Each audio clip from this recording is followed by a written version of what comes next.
17ನೇ ಪ್ರಶ್ನೆ, ನಿಶ್ಯಸ್ತ್ರೀಕರಣಕ್ಕಾಗಿ ಏರ್ಪಟ್ಟಿರುವ ಜಾಗತಿಕ ಒಪ್ಪಂದಗಳು ಯಾವುವು ಅಂತ ಕೇಳಿದ್ದಾರೆ. ನಿಶ್ಯಸ್ತ್ರೀಕರಣಕ್ಕಾಗಿ ಏರ್ಪಟ್ಟಿರುವಂತಹ ಜಾಗತಿಕ ಒಪ್ಪಂದಗಳು ಯಾವುವು?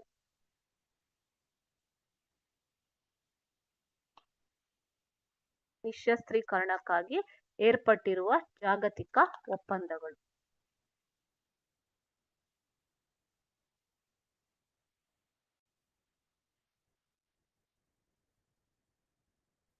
ಯಾವುವು ಅಂತಂದ್ರೆ, ಮೊದಲನೆಯದಾಗಿ ನಿರ್ಣಯಾತ್ಮಕ ಶಸ್ತ್ರ ನಿಯಂತ್ರಣ ಒಪ್ಪಂದ, ಇದನ್ನ SALT ಅಂತ ಕರಿತೀವಿ. ಓಕೆ,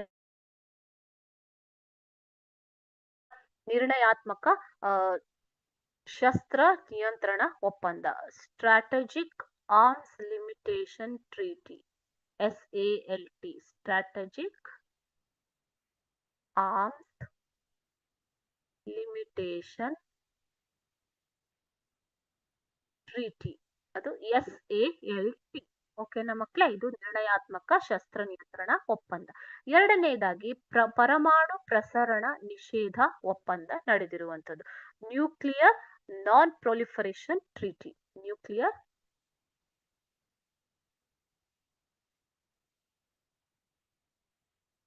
ನಾನ್ ಪ್ರೊಲಿಫರೇಷನ್ ಟ್ರೀಟಿ, ಇದನ್ನ NPT ಅಂತ ಕರೀತಾರೆ.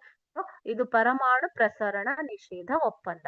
ಮೂರನೆಯದಾಗಿ ಸಮಗ್ರ ಪರೀಕ್ಷಾ ನಿಷೇಧ ಒಪ್ಪಂದ, comprehensive test ban, nuclear test ಅನ್ನ ಬ್ಯಾನ್ ಮಾಡುವಂಥದ್ದು, ಪರಮಾಣು ಪರೀಕ್ಷೆಯನ್ನ ನಿಷೇಧ ಮಾಡಿರುವಂತದ್ದು. ಓಕೆ, ಸೊ ಕಾಂಪ್ರಹೆನ್ಸಿವ್, ಯಾವ ರಾಷ್ಟ್ರವು ಕೂಡ ಪರಮಾಣು ಪರೀಕ್ಷೆ ಮಾಡುವಂತಿಲ್ಲ ಅನ್ನುವಂಥದ್ದು, comprehensive test ban treaty, TBT ಅಂತ ಹೇಳ್ತೀವಿ ಇದನ್ನ. ಅದೇ ರೀತಿ ಫಲಿಕೆ ನಿಷೇಧ ಒಪ್ಪಂದ ಮತ್ತು ಜೈವಿಕ ಶಸ್ತ್ರಾಸ್ತ್ರ ಸಮಾವೇಶ, ಬಯೋಲಾಜಿಕಲ್ ವೆಪನ್ಸ್ ಕನ್ವೆನ್ಷನ್, ಈ ಎಲ್ಲ ಒಪ್ಪಂದಗಳು ಜಾಗತಿಕವಾಗಿ ನಡೆದಿರುವಂತದ್ದು, ಬಯೋಲಾಜಿಕಲ್ ವೆಪನ್ಸ್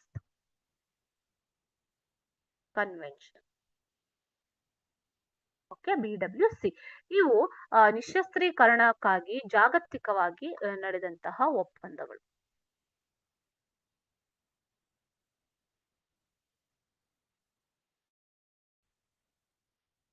ಭಾರತ ಶಸ್ತ್ರಾಸ್ತ್ರ